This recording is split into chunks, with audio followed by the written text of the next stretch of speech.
Factorise பண்ணுவோம். அந்த 12 இருக்கு. அதான் நம்ம 2 இந்த 1 கூட மல்டிப்ளை பண்ணுவோம். ஸோ 1 கூட மல்டிப்ளை பண்ணா நமக்கு 12 ரெண்டு நம்பர் மல்டிப்ளை பண்றப்போ எனக்கு 12 கிடைக்கும். அதே ரெண்டு நம்பர் நான் ஆட் பண்றப்போ இதுல இருக்கிற -7 வந்து எனக்கு கிடைக்கும். ரெண்டு நம்பர் நான் மல்டிப்ளை பண்ணா 12 கிடைக்கும்.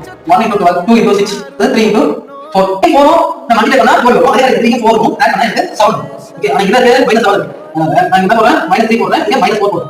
-3 யும் -4 யும் ஆட் பண்ணா எனக்கு -7 வரும். அதே மாதிரி -3 யும் -4 யும் மல்டிப்ளை பண்ணா எனக்கு 12 கிடைக்கும். -3x -4x ன்னு இந்த -7x நான் ஸ்ப்ளிட் பண்ணி போடுறேன். இந்த ரெண்டு டேர்ம்ல என்ன காமனா இருக்கு? x காமனா இருக்கு. அதே மாதிரி 3 காமனா இருக்கு. 3 * 3 = 12. இப்ப 3x நான் வெளிய எடுத்துட்டா மீதி என்ன இருக்கும்? 4 3 = 12. அப்புறம் இன்னொரு x இருக்கு. நீங்க அதே வெளிய எடுத்தா மைனஸ் இருக்கறதால -1 போடும். -1 * 3x -3x. இப்போ என்ன போடுறோம்? அதே தான் இங்க எடுத்து 4x - 1. இப்போ என்ன இருக்கு? ரெண்டு டேர்ம் -4x + 1.